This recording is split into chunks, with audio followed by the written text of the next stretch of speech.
ঝিকমিক চাঁদের গাড়ি চলে, ঝলমল ঝলমল বুকে স্বপ্ন জলে। এই ঝিকমিক ঝিকমিক চাঁদের গাড়ি চলে, এই ঝলমল ঝলমল বুকে স্বপ্ন জলে। গিরি পাহাড় পথের বাঁকে স্টিয়ারিং হাতটি রেখে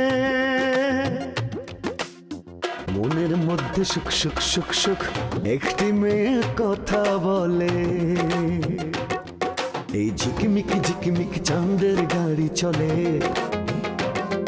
এই ঝলমল ঝলমল বুকে স্বপ্ন জলে।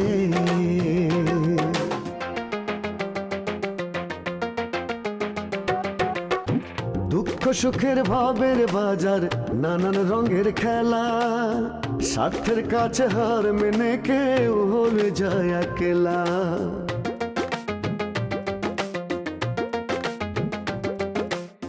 দুঃখ সুখের ভাবের বাজার, নানান রঙের খেলা, স্বার্থের কাছে হার মেনে কেউ হয়ে যায় একলা। এত আশা ভালোবাসা ভাসে চোখের জলে, মনের মধ্যে সুখ সুখ সুখ সুখ একটি মেয়ে কথা বলে। এই ঝিকমিক ঝিকমিক চাঁদের গাড়ি চলে, এই ঝলমল ঝলমল বুকে স্বপ্ন জলে। কান্না থামো তো, অনেক হইছে। ফ্যাস ফ্যাস করে তো কানতেই আসিস। ভালো হয়েছে তো, তাই না? এতদিন মানুষ বলতো, এখন তোর সামনে ঘটনাটা ঘটলো। ওরে বাবা, তারা তো একেবারে মা মা বলে ডাকে, আর আমি আসলেই ধুরসাই ধুরসাই করে। কিন্তু তার ছেলের মন যে আমারে চায়, সেটা এসে দেখুক মা জননী।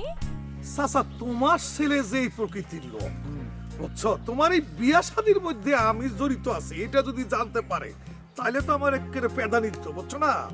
ইদানিং মনে হচ্ছে আব্বা আমার উপর একটু মনে কষ্ট আছে। কেন কষ্ট হয়েছে কেন? আমার আসলে সে বিয়ে দিতে চায়, কিন্তু আমি যেখানে বিয়ে করব সেইখানে সে রাজি না। এই কারণে শোনো বাবা, আমি তোমার ছোট মা।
চাচা, তোমারে আমি একখানি কথা কই, বুঝছো, তুমি যদি আমার কথাটা শোনো, তুমি যদি খালি মাথায় কলপটা দাও, তোমার কিন্তু কেউ চিনতে পারবে না।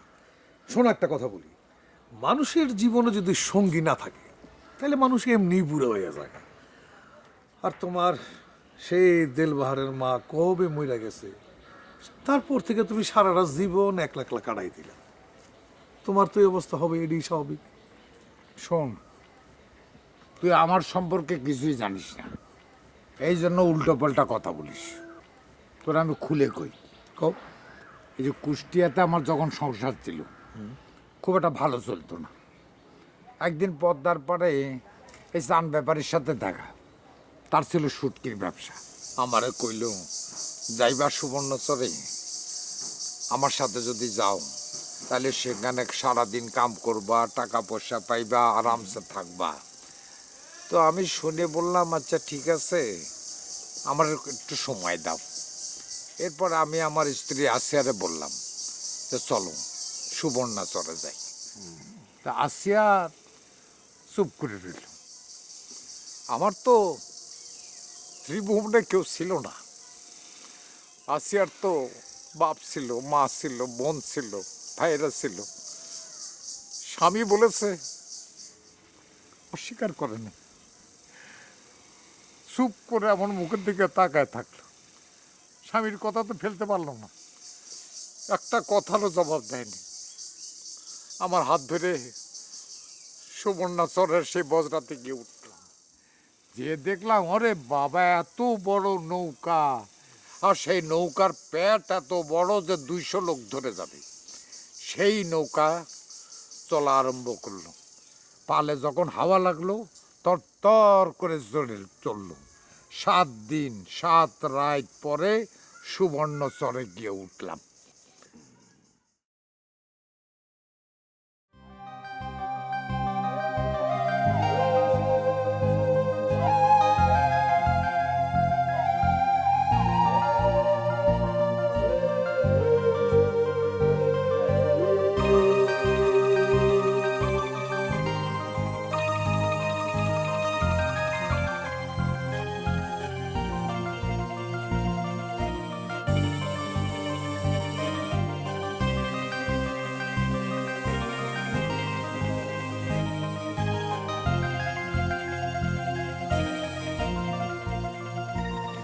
কিছু বলবা বাবা?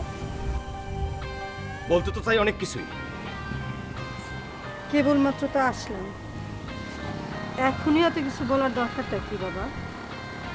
তোমার মনে যদি কোনো প্রশ্ন থাকে আস্তে আস্তে জানা নিও। আস্তে আস্তে জানার আমার কোনো দরকার নাই। আমি একটা কথা বলতে চাই, আপনি যদি এই বাড়িতে থাকেন তাহলে আমি এই বাড়িতে থাকবো না। আমার তো আর যাওয়ার জায়গা নাই, কিন্তু বাবা আমি এইটাও চাই না যে আমার কারণে তুমি বাড়ি ছাড়া হও। শুধু এইটুকু বলি, আমার দ্বারা তোমার কোনো ক্ষতি হবে না। আমি এত কিছু বুঝি না। আমি খালি এইটুকু বুঝি, এই বাড়িতে এক হলে আপনি থাকবেন, না হলে আমি থাকবো। আচ্ছা ঠিক আছে, এইসব বোঝাবুঝি না হয় তোমার আব্বাই যখন আসবে তার কাছে করে নিও। আমার আব্বার না হয় মতি ভ্রম হয়েছে, কিন্তু আপনার কি হয়েছে? এই বয়সে আপনি এরকম একটা বুড়া। সি সি সি সি। ঘেন্না লাগে বাবা রে। মানুষ যখন অথই সাগরে ভাসে তখন হাতের কাছে যা পায় না সেটারই আকলায় ধরে। আর বয়সের কথা বলতেছ, অভাগের আবার বয়স। আচ্ছা বাদ দাও, তোমার বাড়ির চাল ডাল তারপর হাঁড়ি পাতিল এগুলা কই থাকে আমার একটু বলবা? পাইতা বসবেন না? পাইতা বসার মতলব আজকে আসুক, আপনারা আমি এই বাড়ি থেকে তাড়াবই।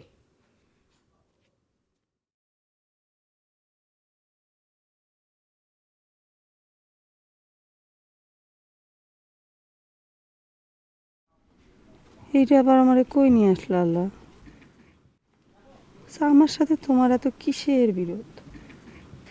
যেখানে যাই আমার জায়গা হয় না। মানুষের চোখের কাটা কেন আমি কইতে পারো?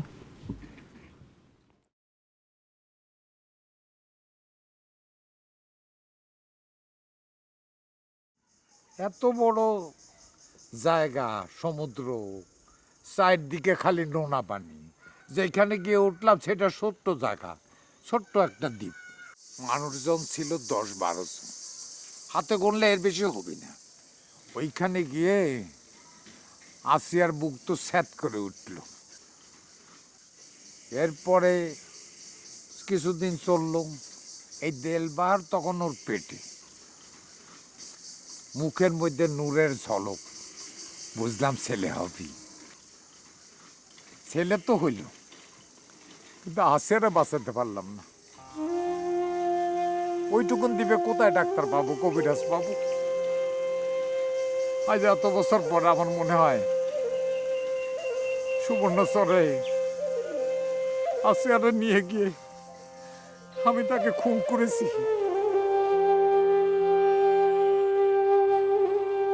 আমি তারা মেরে ফেলেছি।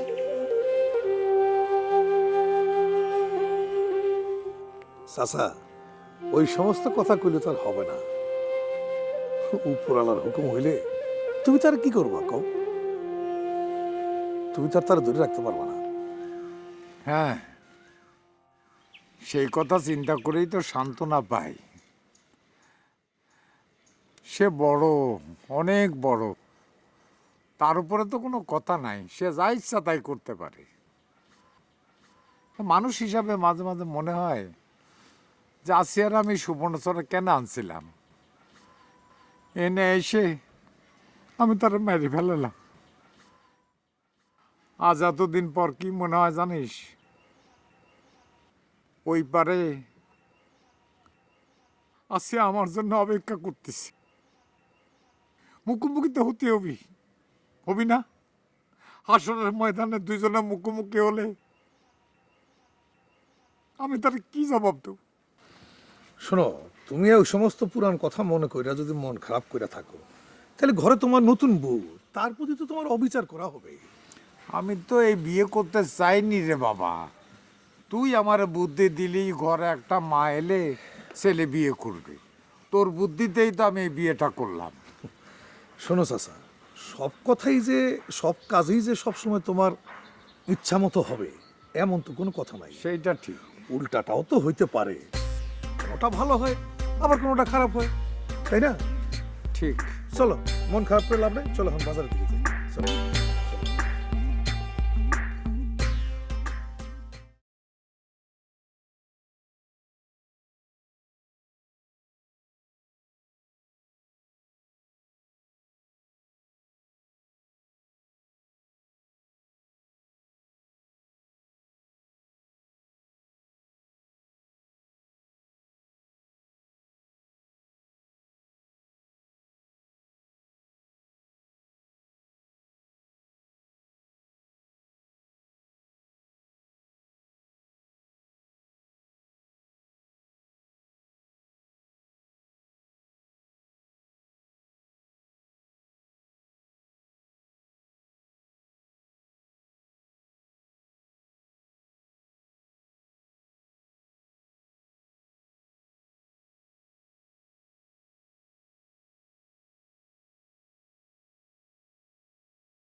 চাচা কামটা কি করলো? হ্যাঁ, কাউরে কিছু না জানায় উস্তাদের বউ নিয়ে আইলো। কিন্তু উস্তাদ তো মেয়ে দেখার আগে পলাইছে, তাইলে কিছু বলবা বাবা? হ্যাঁ বাবা কারেডায় তোমারে বলছি। না, মানে আমি হয়েছে কি, ওই যে উস্তাদ আছে না, দিলবার উস্তাদ, তার সার্কিট আমার বাবা বলতেছেন কেন? আমি দিলবাহারের ছোট মা। কি বললেন? কানে কম শোনো।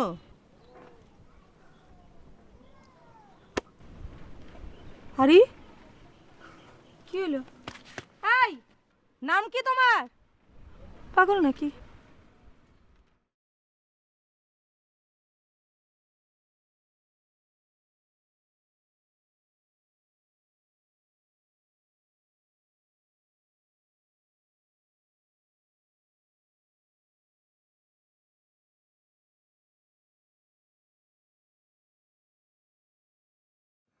এ দেলবাহার, আরে কি হয়েছে কি বলবি তো?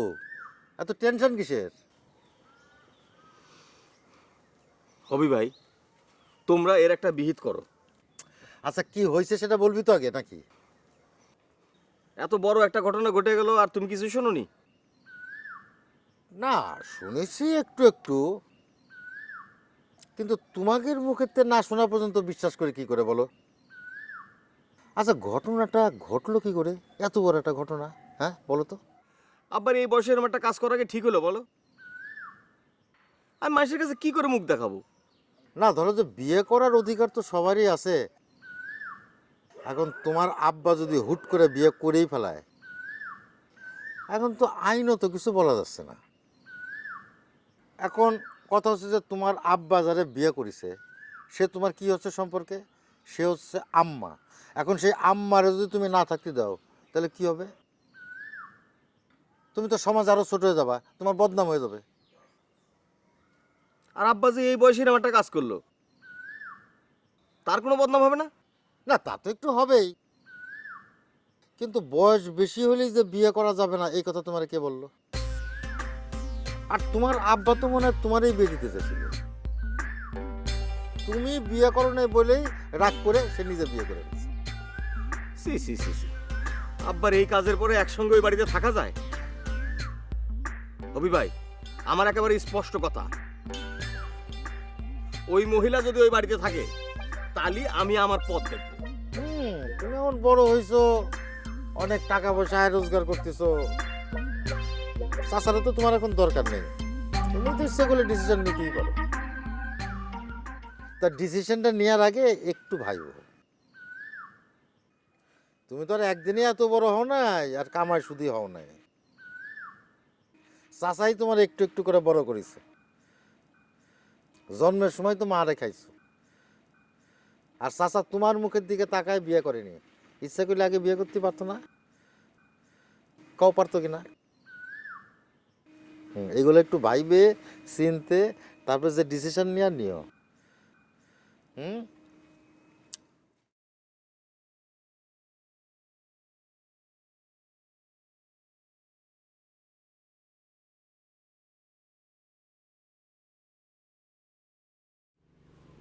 আরে কি হলো?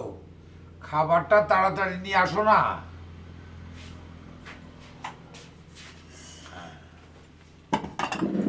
এত খাবার আনছেন কিসের জন্য? সেসব কথা পরে শুনো, এখন খাবারটা এই 2টা প্লেটে বাড়ো। দুইটা কেন? ছেলে খাবো না? ওই অবস্থায় আমাদের সঙ্গে বৈশাখ খাইব না, ওরা তো আমি চিনু, তো আমারই পোলা। আর শোনো, খাবারটা বাড়া হয়ে গেলে পেঁয়াজ আর মরিচ আছে না, ওটা আমারে দিও। এই বয়সে পেঁয়াজ খেলে আপনার সমস্যা হবো না? বুঝতে পারছি, তুমি মনে করছো আমার অনেক বয়স, তাই না? আসলে তা না।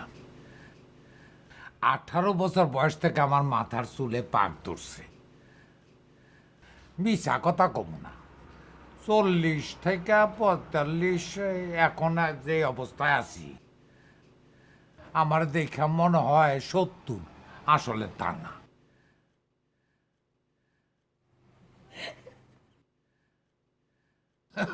আরে কি কারবার, বিশ্বাস এলো না না, তাই আফসাস।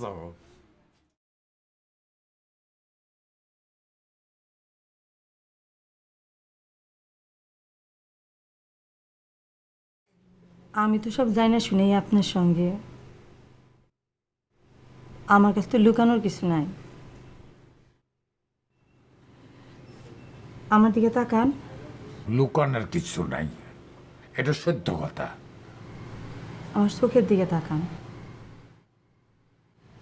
দেখেন আমার চোখে আপনার জন্য খালি কৃতজ্ঞতা, কোনো ঘৃণা নাই, খালি সম্মান আর শ্রদ্ধা।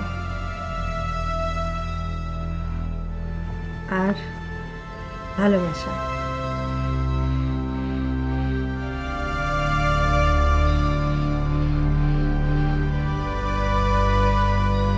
আপনি আমার সম্পর্কে কতটুকু জানেন আমি জানি না। আশেপাশের গ্রামের সবাই আমার নামই ছিলেন। আমারে কয় রূপবান একটা ডাইনি, খুন, স্বামীরে খুন করছে।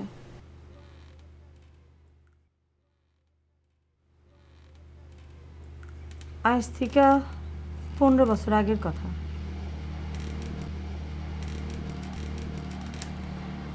তখন আমার বয়স 14। জাহাঙ্গীরের সাথে আমার বিয়ে হলো। বাসর রাইতে জাহাঙ্গীর ঘরে ঢুকলো মদ খায়া।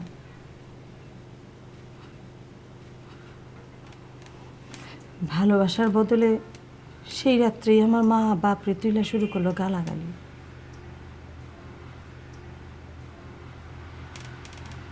এইসব কথা কাউরে কইলে কেউ বিশ্বাস করবো না।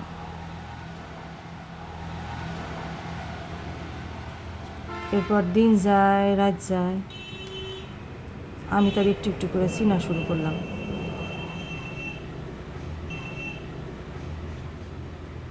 এরপর এক রাত্রে সে একটা মেয়ে ছেলেরে নিয়ে ঘরে ঢুকতে চাইল।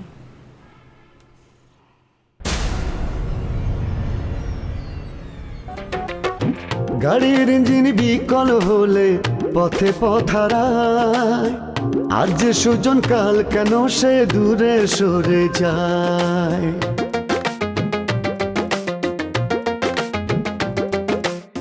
গাড়ির ইঞ্জিন বিকল হলে পথে পথারায়, আজ যে সুজন কাল কেন সে দূরে সরে যায়। হায় রে জীবন ভাঙ্গা ঘোড়ার কোন নিয়মে চলে